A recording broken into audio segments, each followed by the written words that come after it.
Ok, perfecto, muchas gracias a todos. Bueno, esta es la última de las cuatro sesiones que teníamos planeado y como dijimos la vez anterior, hicimos ahí una inversión de lo que teníamos programado y en esta ocasión vamos a hacer un breve recorrido, un breve compendio por lo que es cierto la evolución de la vida en la Tierra. En el contexto de que vamos a estar recorriendo los diferentes periodos geológicos en una forma muy general, muy somera, no vamos a poder entrar en detalle en algunas cosas más específicas de situaciones ambientales o filogenéticas de las relaciones de los diferentes grupos, pero sí vamos a poder dar un contexto general de cada uno de estos periodos que nos permita tener una pincelada para ubicarnos, ¿cierto?, en el tiempo y en el espacio. em, y con eso, ¿cierto?, poder hacer un recorrido de lo que es la evolución de la vida en la Tierra, principalmente centrado en lo que es la evidencia paleontológica. En la primera sesión vimos, ¿cierto?, la historia de esta ciencia, cómo se fueron eh, descubriendo, generando los paradigmas y la estructura a través de la cual se desarrolló a la versión contemporánea, ¿cierto?, que tenemos de la interpretación del estudio de los restos fósiles. Después analizamos ahí algunos detallitos relativos hacia la conceptualización de cómo se estudian estos fósiles, de cómo se establecen las relaciones de parentesco, de cómo éstas se vinculan con la teoría de la evolución biológica, teoría como palabra en el sentido científico, ¿cierto? No como presunción en el sentido vernacular del uso de la palabra. Em, y la vez anterior hablamos, ¿cierto?, de lo que es el desarrollo propiamente tal del trabajo científico contemporáneo, cómo se comparte el conocimiento una vez que se generan los descubrimientos, y vimos un ejemplo ahí de un poquito las cositas que se pueden estudiar contemporáneamente de los restos fósiles, principalmente centrados hacia la reconstrucción paleobiológica. Con esas fuentes de desarrollo que hemos hecho todo bastante general, quizá demasiado general para poder tener algo más acabado, pero que sí nos va a permitir acercarnos y yo creo que va a por lo menos satisfacer la curiosidad de varios para poder ir ahí, saber dónde ir buscando y qué buscando cuando quieran eh, eh, adentrarse más en el tema. Todo esto, como les decía, orientado a poder entonces poder tener este relato que vamos a desarrollar en esta oportunidad.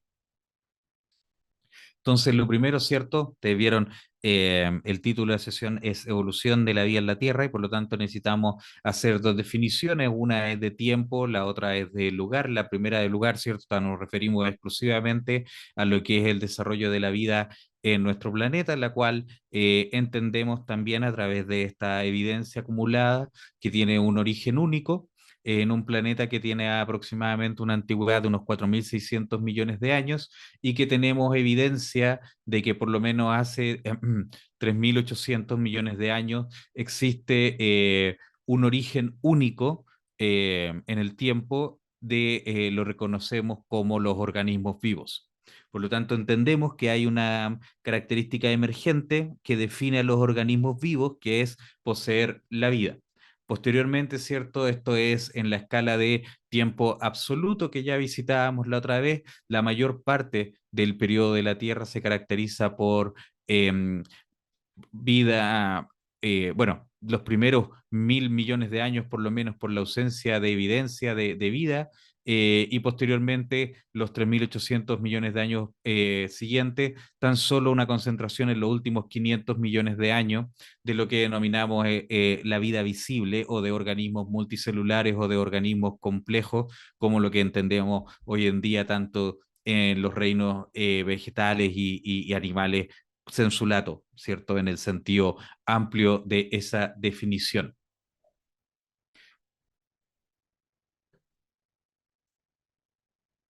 Por lo tanto, además de eh, esta visión absoluta del tiempo, ¿cierto? Vamos a tener entonces una visión relativa en la cual obviamente la concentración de cómo vemos realmente esta escala está en segmentos que nos centran nuestro interés hacia los periodos hacia los cuales tenemos la presencia de vida multicelular diversa y que además fosiliza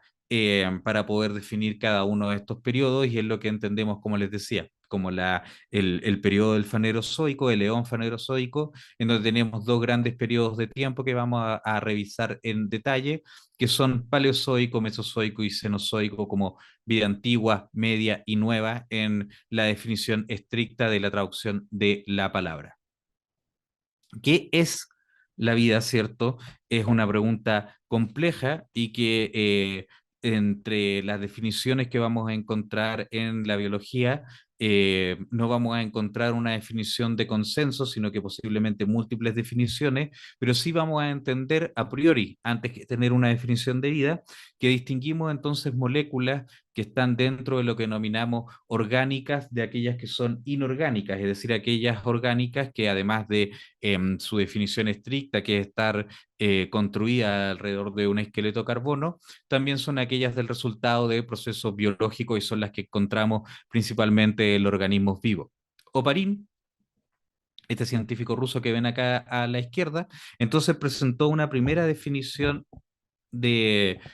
vida en donde dice, bueno, la vida como origen se tiene que haber desarrollado en algún momento de la conjunción de elementos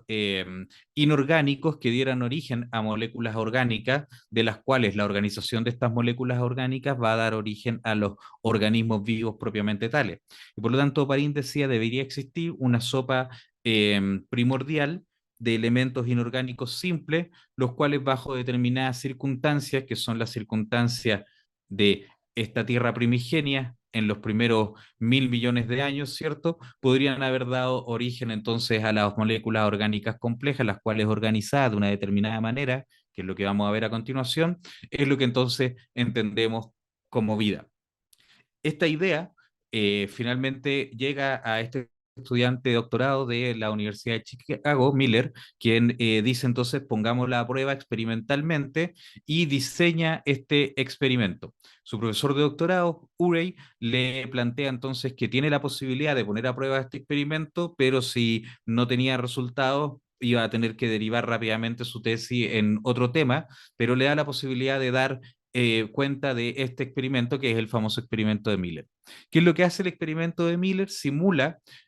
una atmósfera primigenia descrita como esta sopa primordial de Oparin, en donde tenemos moléculas simples, metano, amoníaco, vapor de agua, hidrógeno, ¿cierto? En un sistema cerrado que tiene una condensación que permite, ¿cierto?, que se enfríen los productos que se generan y también un matraz de ebullición, ¿cierto? En donde estos pasan a la fase gaseosa. Entonces tenemos un sistema acuático, podríamos denominar, o protomarino y un sistema atmosférico. Sobre este sistema atmosférico, mediante estos electrodos se generan descargas eléctricas y este sistema en circulación al poco tiempo, al extraer muestras del mismo, se recuperaron moléculas orgánicas tales como azúcares, aminoácidos eh,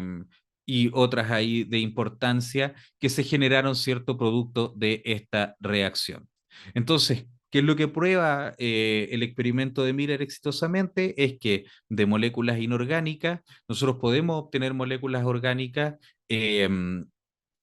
en un sistema que imita lo que son la presunción de las condiciones de la Tierra en sus comienzos, en el entendido de cómo lo describía Oparin en esta lógica de sopa primordial. Los viales obtenidos de las muestras de Miller han sido reestudiados ahora con técnicas modernas, este experimento de los años 50, y han detectado que incluso más moléculas de las que originalmente Miller describió se generaron en este transcurso del experimento.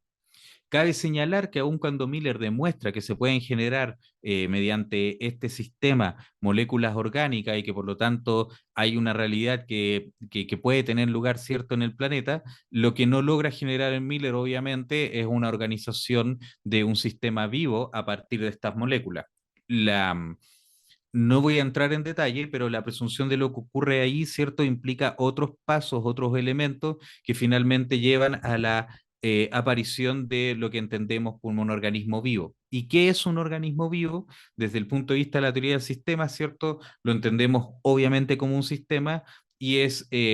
la mejor definición que podemos tener actualmente, ¿cierto? Es la que dan los doctores Maturana y Varela, que es la de un organismo autopoyético, es decir, que se autogenera. Para mí la forma más fácil de explicar, ¿cierto?, este concepto que está bastante utilizado en diferentes situaciones es la modelación que genera el doctor Varela, ¿cierto?, en donde establece, ¿cierto?, que una serie de reglas,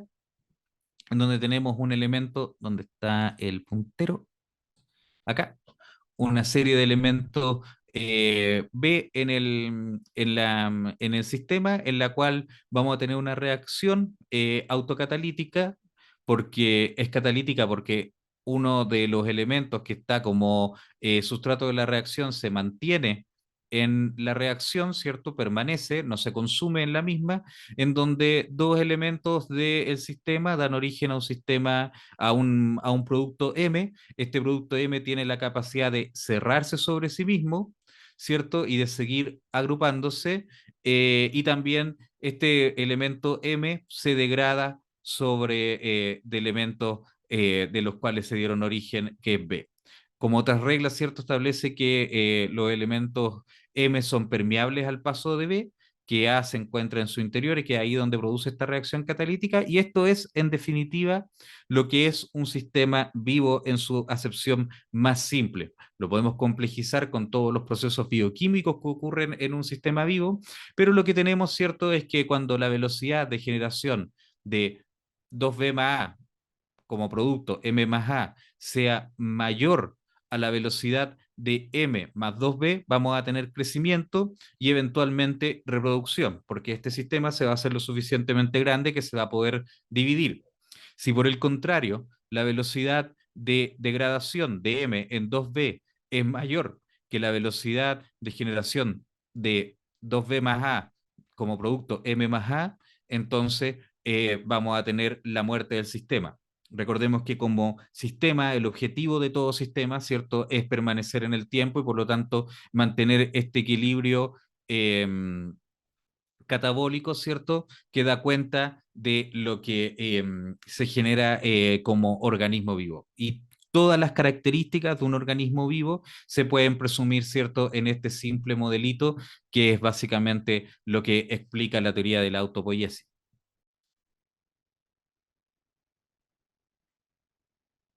Es importante señalar entonces que, como bien lo definen en su libro en su momento, lo que responde esto, ¿qué es lo que sucede cuando entendemos el origen de la vida? Entendemos que lo que ocurre en el planeta en ese momento en el que aparece un organismo vivo es el inicio de la generación de estos sistemas en un momento único. Y que se preservan en el tiempo, y este es el sistema que ha tenido la capacidad de evolucionar y por lo tanto dar origen a toda la diversidad biológica, pero que se traduce en básicamente en la conservación de este sistema, complejidades más, complejidades menos.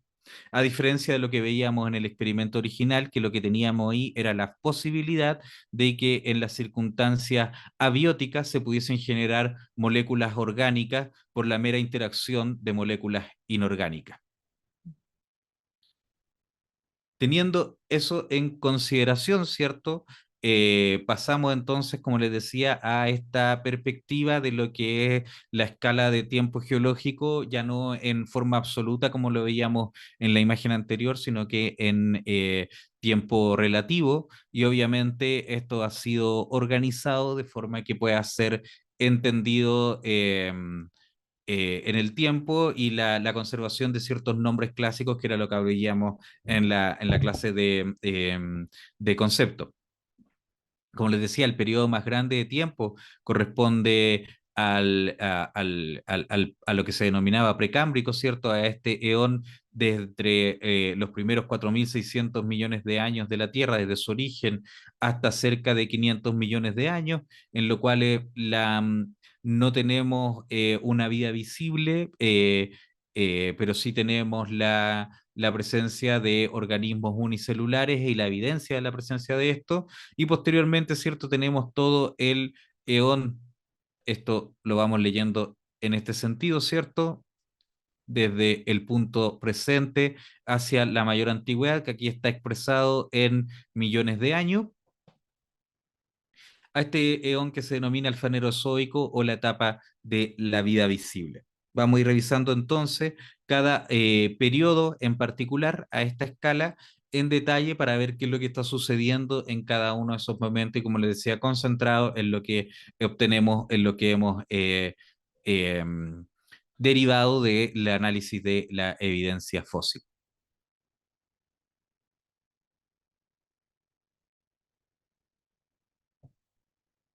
Entonces, en ese sentido, quizá esta interpretación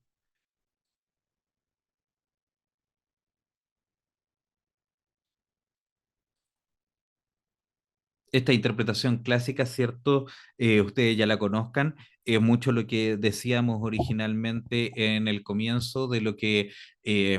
no queríamos derivar, que era entendimiento lineal de la vida en la Tierra y como la evolución como una escala de progreso, siendo que no lo es, sino que es un mecanismo de diversificación de los organismos vivos. Por lo tanto, esta es muy similar a esa ilustración que hablábamos en la segunda sesión, ¿cierto? Con este progreso sucesivo de diferentes etapas evolutivas, pero en realidad lo que tenemos es que eso es una interpretación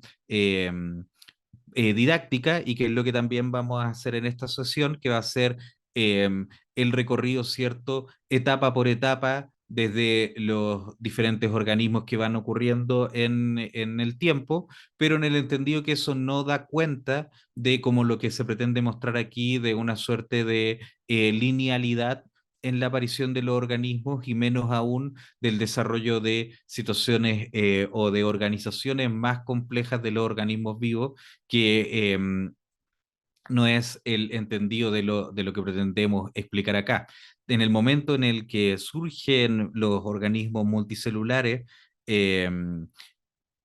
hace 500 millones de años vamos a encontrar que ya tenemos evidencia de, por ejemplo, la presencia de los vertebrados. Por lo tanto, hay una diversificación que hace sentido con lo que veíamos anteriormente. Vuelvo a repetir esta imagen, en donde es cierto tenemos que los organismos se van ramificando, todos compartiendo un origen común en el tiempo, y que cuando esta escala de tiempo para términos didácticos la queremos ver ilustrada de esta forma, ¿cierto? Esto nos da cuenta de eh, la aparición sucesiva de cada una de las diversificaciones de estas ramas, pero no da sentido de una sensación de progreso, ni menos aún de más o menos evolucionado en el tiempo, sino que eh, diversificaciones o eh, cladogénesis anteriores o posteriores, ¿cierto? Más recientes o más antiguas en el tiempo, que se traducen como ancestrías en comunes más recientes o más antiguas, ¿cierto? En la escala del tiempo. Así que vamos a verlo de esta manera para poder avanzar, para poder tener una cierta sentido de linealidad, pero no confundamos esta linealidad con progreso y siempre tengamos en mente que lo que estamos viendo cuando revisamos estos grupos de esta manera es esto en el fondo, que es lo que no vamos a estar viendo, ya que se nos haría un poquito más complejo recorrer rama a rama, ¿cierto? Y hay que pensar también ahí en hacer una cuestión didáctica en honor al tiempo. Vamos a volver sobre la marcha, ¿cierto?, a este periodo, el prefanerozoico o también denominado precámbrico, y lo que vamos a encontrar es que la primera evidencia de vida tiene que ver con una evidencia indirecta, que se explica por lo que se denomina la crisis de oxígeno, cuando entre hace 2.500, 2.300 millones de años atrás, en el Sideriano, ¿cierto?, nos encontramos con grandes depósitos de hierro oxidado, que es producto de la aparición del oxígeno de origen orgánico, de origen biológico, producto de la fotosíntesis. Por lo tanto, este oxígeno se combina con la presencia de hierro en disolución en el agua y lo hace precipitar como óxido de hierro, lo que ha generado estas capas rojas que se observan en rocas de esta antigüedad en diferentes lugares del mundo, lo que nos da evidencia de la aparición de eh, la fotosíntesis y que como proceso está dando origen a este subproducto que es el oxígeno, que estaba ausente originalmente, pero que se va a hacer común en la atmósfera. La evidencia fósil, ¿cierto?, se concentra principalmente en los estromatolitos, que son estas estructuras que se generan por capas de microorganismos, ¿cierto?, que les dan origen. Los estromatolitos son abundantes en este periodo. Existen hoy en día estromatolitos vivos que, por ejemplo, se pueden encontrar en los salares del norte de Chile. Y que corresponde a organismos que fueron parte de este proceso y que son fósiles abundantes. Existen otras evidencias fósiles que también dan cuenta ya de hace este periodo, hace 2.500 millones de años atrás, de una diversidad celular importante. Eh, y por lo tanto ya una diversificación importante de estos microorganismos y también a una evidencia inequívoca de que este tipo de fósiles, de microfósiles, ¿cierto?, corresponden a restos de microorganismos y no son artefactos producto de otras estructuras que se puedan haber originado en las rocas. Para dicho también de una manera más práctica y siempre teniendo en mente, como les decía, esta diversificación, tenemos, ¿cierto?, la aparición de las arqueas y en este periodo entonces la crisis de oxígeno que van a dar origen con el desarrollo de la fotosíntesis y en particular hacia la base de los eucariontes, dos procesos endosimbióticos, es decir, de eh, eh, dicho en forma práctica, ¿cierto? Se engulle el organismo, el otro microorganismo, que es el que vamos a ver da origen posteriormente a los organelos, que son las mitocondrias y los cloroplastos. Por lo tanto, dos eventos endosimbióticos diferentes en dos líneas en la línea principal de los eucariontes y posteriormente en la línea que va a dar origen, ¿cierto?, al mundo de las plantas. Eh, Esto da cuenta, ¿cierto?, de lo que ustedes ya sabrán, de que, por ejemplo, estos organelos cuentan con un ADN propio,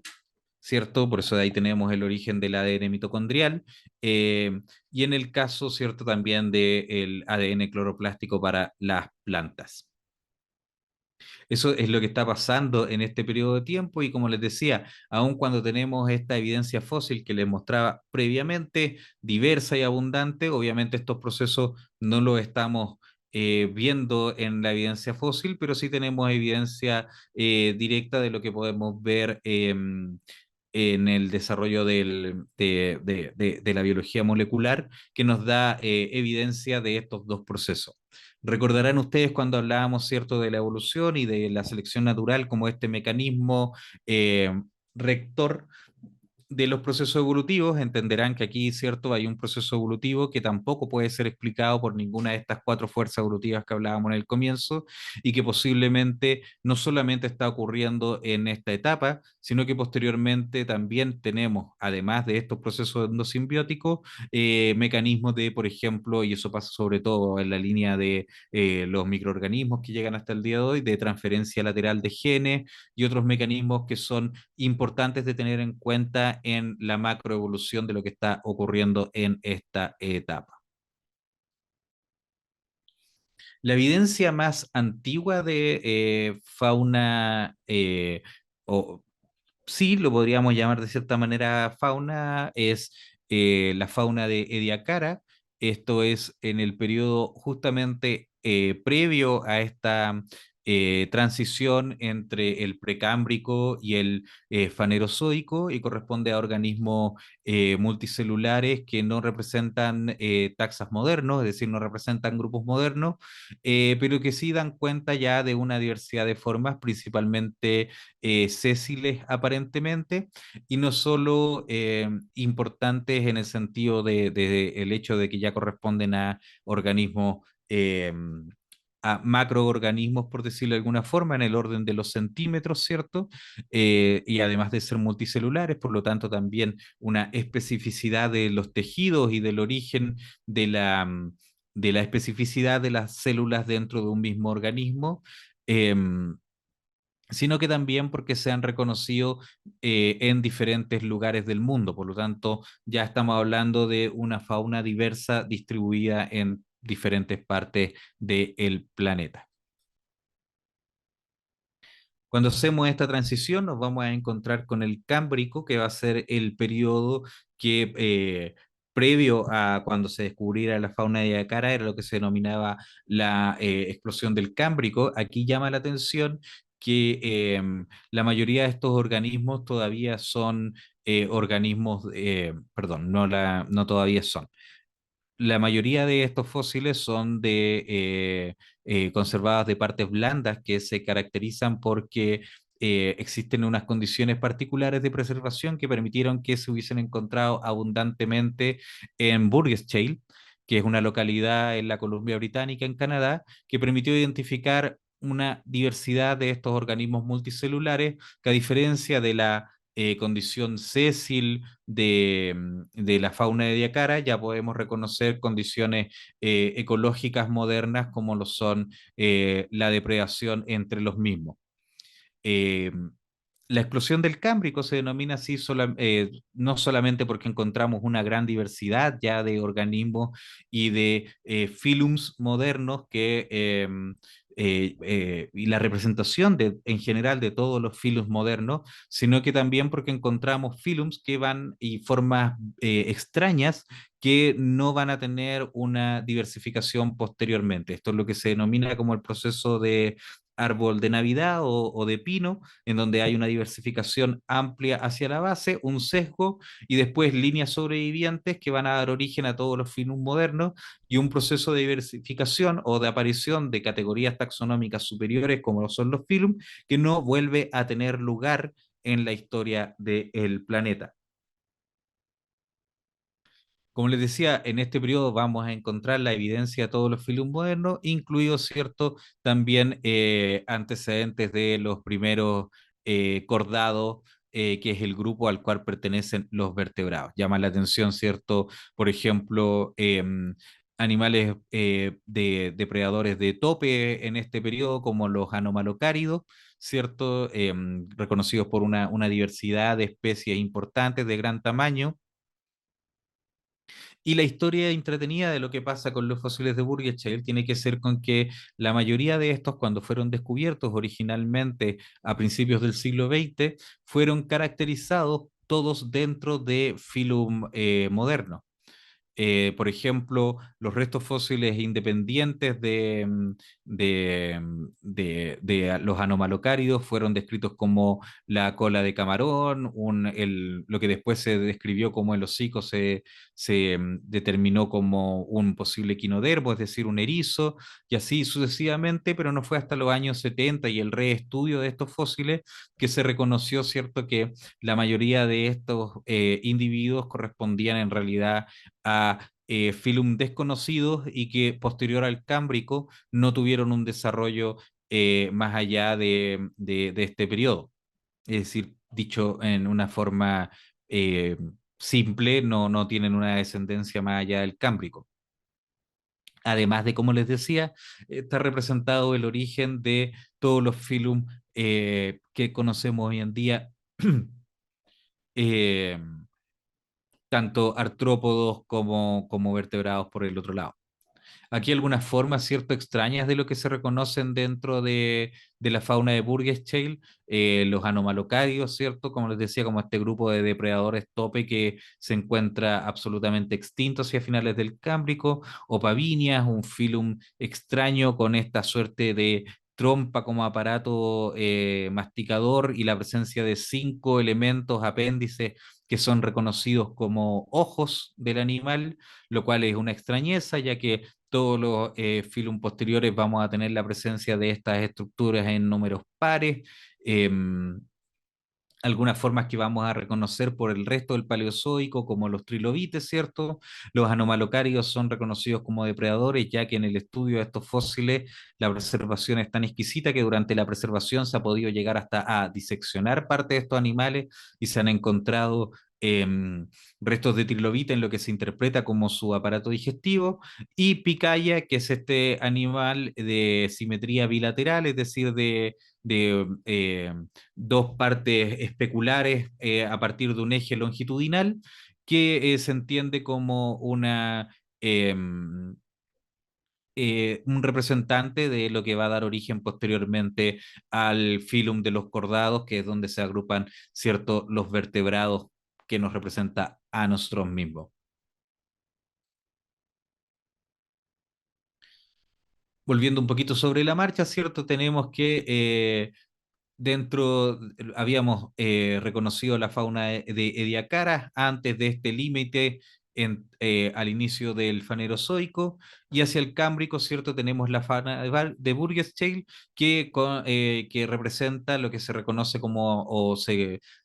suele mencionar como la explosión del Cámbrico, que da origen, ¿cierto?, a todos los filum principales, principalmente a los dos grandes grupos de metazoos. Por un lado, el que va a dar origen a todos los artrópodos, insectos, etcétera, crustáceos, lo que se denominan los protostomados, es decir, aquellos organismos que en la gastrulación, el origen del tracto digestivo, lo primero que va a dar origen es a la boca. Y por otro lado, el grupo de los deuterostomados, que nos agrupa a nosotros, algunos otros invertebrados, entre esos los equinodermos, es decir, los erizos, que son aquellos que en la formación del tracto digestivo, en la primera formación en la gastrulación va a ser va a dar origen al ano.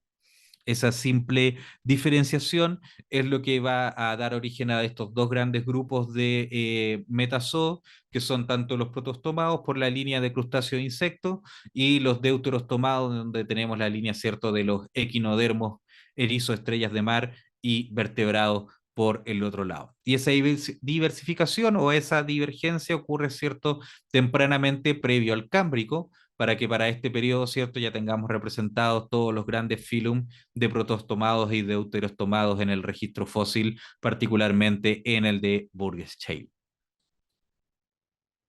Siguiente periodo que vamos a ingresar es el Ordovícico. El Ordovícico se caracteriza principalmente por la presencia de los trilobites. Los trilobites son estos animales artrópodos, ¿cierto?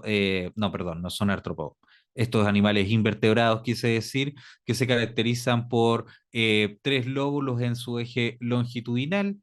de ahí su nombre, y la presencia de un ojo complejo y también una gran diversificación de formas en este periodo, que va a permitir incluso su utilización como fósiles guía en adelante, y también formas interesantes que vamos a ver ahí en detalle. Otra forma importante que vamos a encontrar este periodo son los peces agnatos, es decir, sin mandíbulas, en donde el de uno de interés va a ser, por ejemplo, Sacabam baspis, que se encontró en Bolivia, el fósil que está en el Museo de Historia Natural de París, ¿cierto? Que es uno de los fósiles de pez agnato más conocido y que típicamente se relacionó, ¿cierto? Pero ahora hay toda una revisión respecto a las relaciones de parentesco, pero típicamente los libros los van a encontrar relacionados con lampreas y mixines. Sin embargo, las lampreas aparentemente tienen una diversificación posterior y comparten un origen en común con otros grupos de vertebrados, y no necesariamente hacia la base de los peces agnatos, pero esa es la interpretación histórica que van a encontrar en la mayoría de los textos como ejemplos de agnato, lampreas y mixines. Otros ejemplos de trilobites, como les decía, se diversificaron ampliamente en este periodo. Estas son formas espectacularmente preparadas y principalmente espectacularmente preservadas, ¿cierto? Que nos permite ahí observar el gran grado de detalle de los apéndices de estos organismos. Hacia el periodo siguiente que vamos a tener el silúrico, que se va a caracterizar principalmente por el, el- el desarrollo de las plantas vasculares, es decir, aquellas plantas con tejidos y sistemas que permitan la circulación de nutrientes y agua a través del eje, y por lo tanto su crecimiento en tamaño, ¿cierto? Vamos a tener que ya la limitación del transporte no va a estar dado por el tamaño de la membrana y la relación entre el área y el volumen, ¿cierto? Ustedes saben que hay una relación biológica entre la superficie y el volumen, ya que el volumen crece al cubo de la unidad lineal, mientras la superficie crece al cuadrado de la unidad lineal, y por lo tanto, por ejemplo, un organismo de menor tamaño tiene mayor superficie por la que, por ejemplo, pierde temperatura, al igual como un organismo de mayor tamaño puede mantener la temperatura por esta relación área-volumen. Y eso tiene todo una influencia sobre el metabolismo, pero a estas etapas tempranas de la evolución tiene una influencia sobre, ¿cierto?, el desarrollo de principalmente el transporte de nutrientes entre el medio y el organismo. Por lo tanto, el desarrollo de las plantas vasculares va a permitir eh, también la conquista de los espacios continentales por fuera del agua, ¿cierto? Y ahí el ejemplo particular es Cooksonia, esta especie de planta que tiene lugar en el Silúrico. No me voy a centrar mucho en el desarrollo de la evolución de las plantas, eh, y voy a estar con un sesgo bien grande en los siguientes periodos hacia, que vamos a a revisar, perdón, hacia los vertebrados, que son mi principal interés, pero cabe mencionar que en el desarrollo de las plantas, ¿cierto? Como les decía, hacia el silúrico vamos a tener el origen de las plantas vasculares, y posteriormente vamos a tener el desarrollo importante de los grandes bosques del Carbonífero que vamos a revisar en detalle, y ya hacia el Mesozoico, entre el Jurásico y el Cretácico, vamos a tener la aparición de las plantas con flor, que van a ser la gran innovación hacia este último periodo. Seguimos avanzando en el tiempo, nos vamos a encontrar con el Devónico. En el Devónico ya vamos a tener la gran aparición de lo que son los peces placodermos, que son estos peces acorazados, los cuales se van a extinguir hacia el final de este periodo, pero que van a dar el desarrollo, ¿cierto?, a estos grandes organismos en tamaño, y que también se van a caracterizar por el desarrollo de las denominadas grandes mordidas, ¿cierto?, que tienen que ver con la presencia de estas placas óseas en todo el cuerpo. Entonces, como les decía, hacia la base eh, del ordovícico silúrico tenemos la presencia de los peces sin mandíbula, los denominados agnatos, en donde el ejemplo moderno serían mixines y lampreas, ¿cierto? En donde estamos,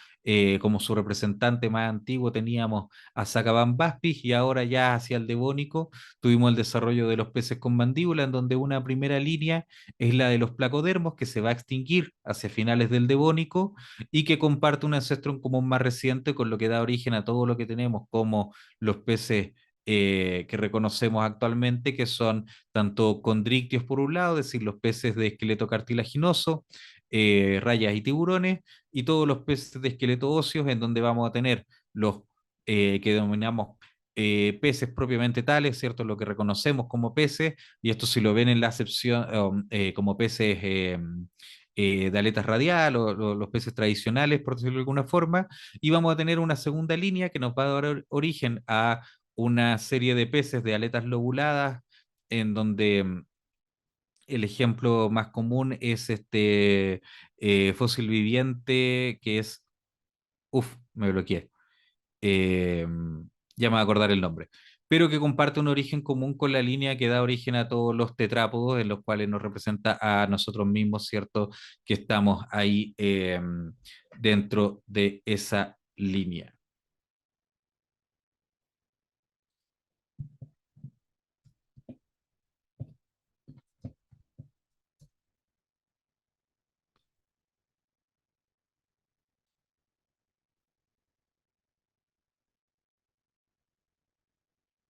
Se la canto, esa era la palabra que estaba buscando.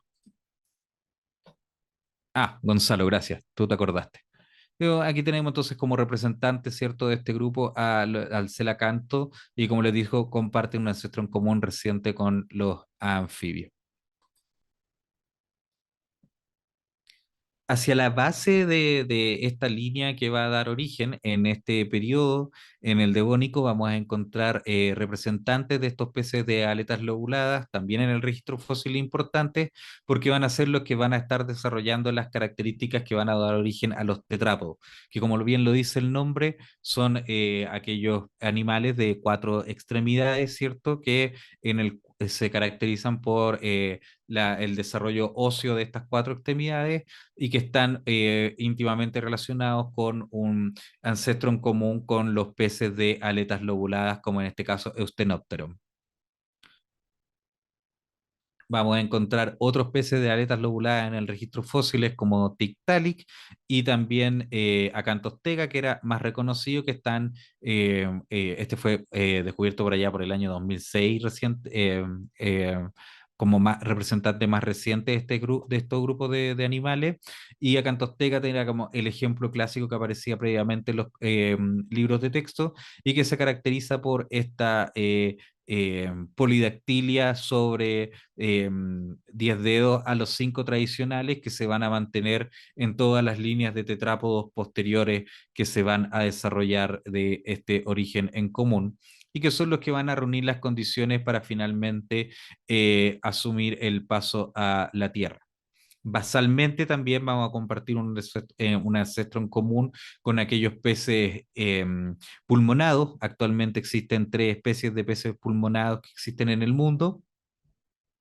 y que van a reunir las condiciones, ¿cierto?, para que puedan entonces desarrollarse en tierra firme. Sin embargo, estos grupos de anfibios van a seguir vinculados a durante una etapa de su ontogenia, es decir, de su historia de vida, a desarrollarse en el ambiente marino, principalmente en el origen de los huevos,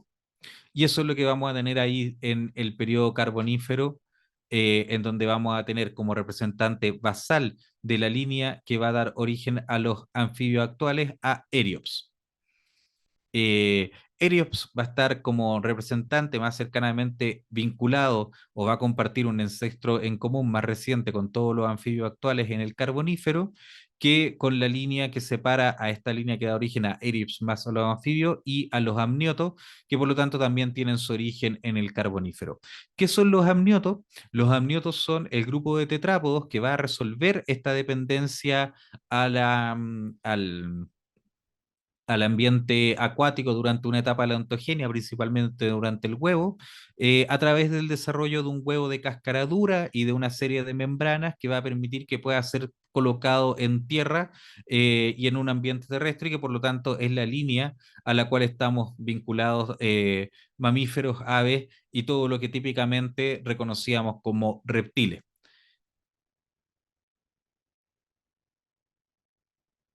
Como les decía, el periodo carbonífero debe su nombre a la presencia de los grandes depósitos de carbón alrededor del mundo. Esto tiene que ver por el desarrollo de eh, estos grandes bosques y que por lo tanto son de donde incluso provienen gran parte de los depósitos de carácter de mineral de extracción de carbón en todo el mundo. Aquí tenemos como ejemplo Eriops, ¿cierto? Que con unas características bien parecidas a lo que medíamos anteriormente como un reptil, en realidad se trata de el ancestro en común más reciente que comparten con la línea que da origen posteriormente a todos los anfibios modernos. Seimuria, por otra parte, al igual que Eriops, va a compartir la línea que da origen hacia los amniotos, también un representante en el carbonífero del desarrollo de esta otra línea. Y lo que mencionábamos, ¿cierto?, respecto a los amniotos, que es la característica de la presencia de, no los voy a aburrir con el detalle, pero un saco vitelino que está compartido hacia el origen con los otros tetrápodos, pero un corion y un alantoide, ¿cierto? Y esta cáscara dura que va a permitir semipermeable el intercambio gaseoso y que también aquí se pueda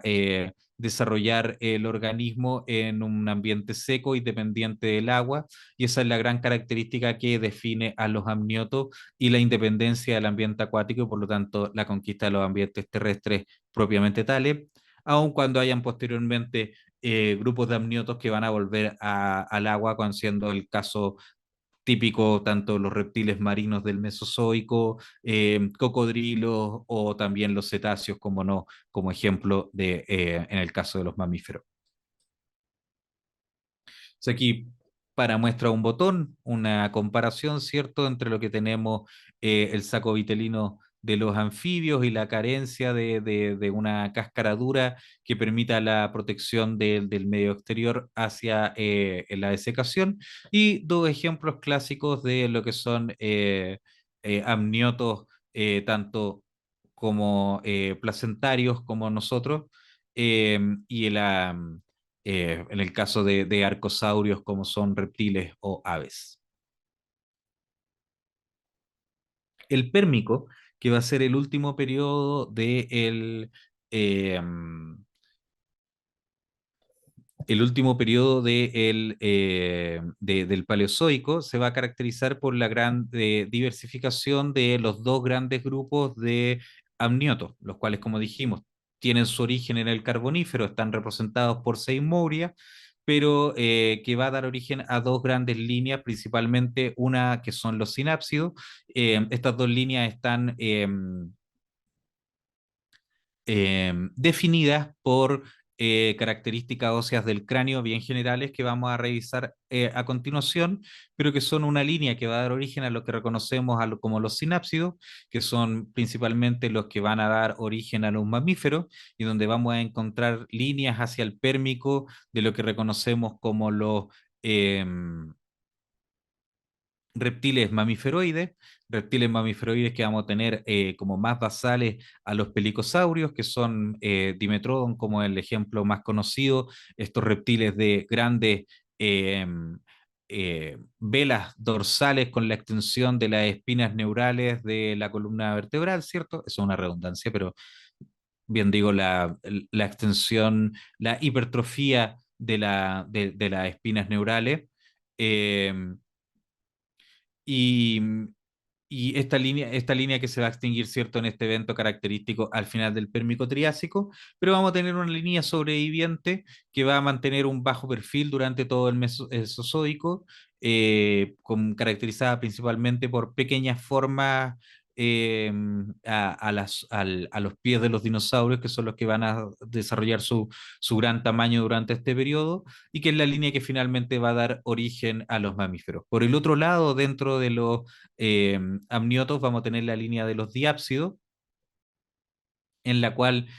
vamos a tener una línea que va a dar origen a los reptiles modernos, ¿cierto? Los lepidosaurios, y una línea en particular que va a dar origen a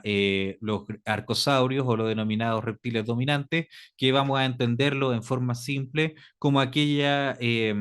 grupo que son el ancestro en común más reciente entre un cocodrilo por un lado y un ave por el otro. Dentro de esa diversificación, ¿cierto? Es donde vamos a encontrar a los dinosaurios, que van a ser aquellos que sean los descendientes entre el ancestro común más reciente, entre un triceratops y un gorrión,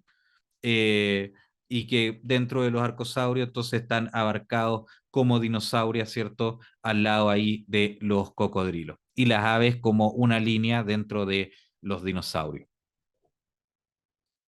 Como les decía, la diversificación o el entendimiento histórico de los amniotos se ha dado por la caracterización de las fenestras, es decir, de las ventanas del cráneo, las cuales en los mamíferos se caracterizan por lo que se llama un cráneo sinápsido, es decir, con una única abertura temporal, la cual está conformada, rodeada por los huesos yugal, posorbital, escuamoso y cuadrato yugal, mientras que en la línea de los diápsidos, que es la que va a dar origen tanto a la línea de los reptiles modernos como a la línea de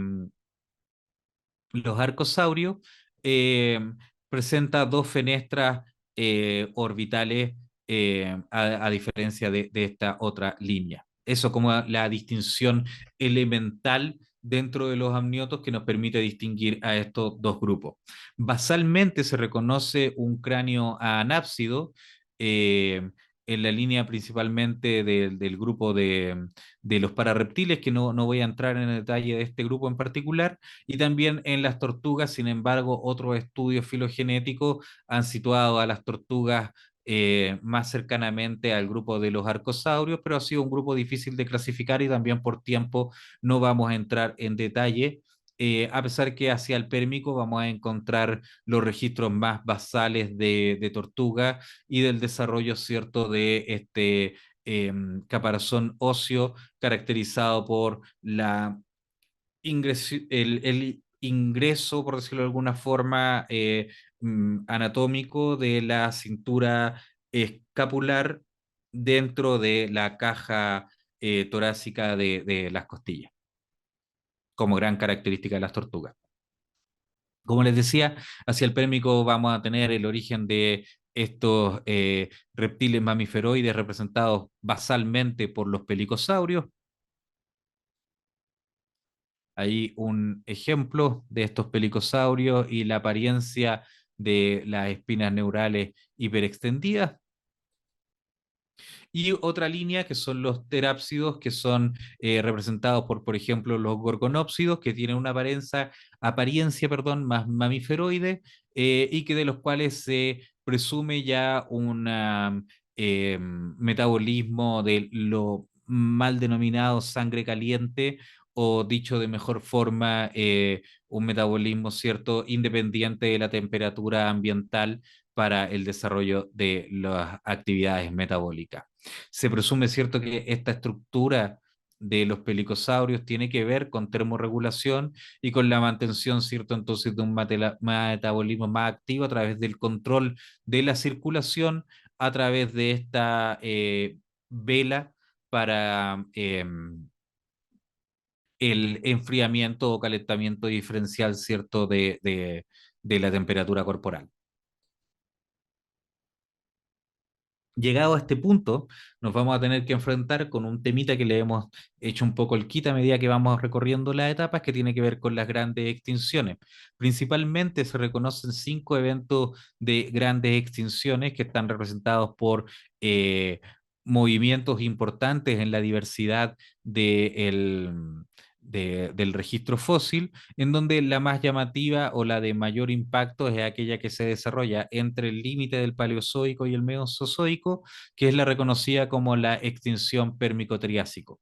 En este caso vamos a tener que cerca de un 60% de los grupos a nivel genérico desaparecen, se extinguen, aquí representados en el número 3, y que después va a estar seguido por dos eh, de extinciones de diferente magnitud, siendo posiblemente la que ustedes hayan escuchado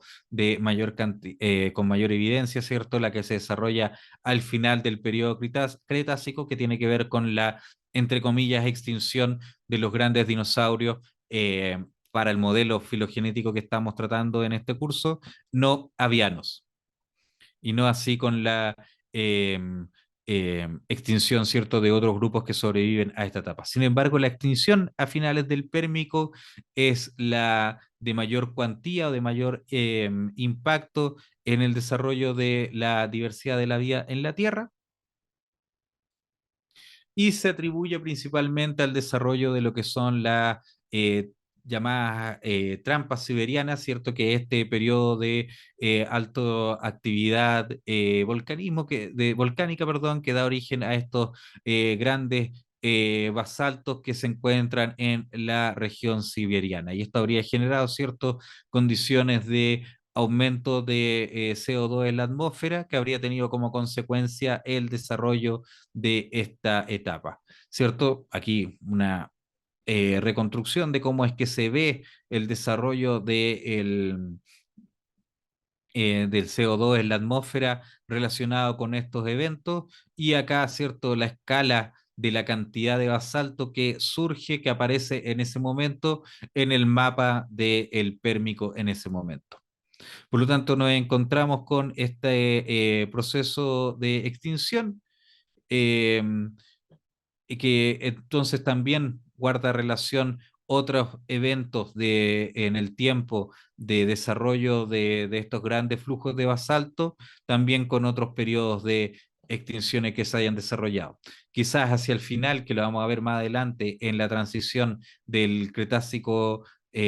Paleógeno, ustedes conozcan como la hipótesis más conocida el impacto del asteroide, ¿cierto? El famoso impacto de Chicxulub, pero también hay otro evento que son las Deccan Trap en los surgimientos de los basaltos de India, que también se le atribuye un efecto sobre esta extinción. Sin embargo, la extinción permico-triásico es la de mayor cuantía, la que pone fin a este periodo y nos va a dar origen, ¿cierto?, a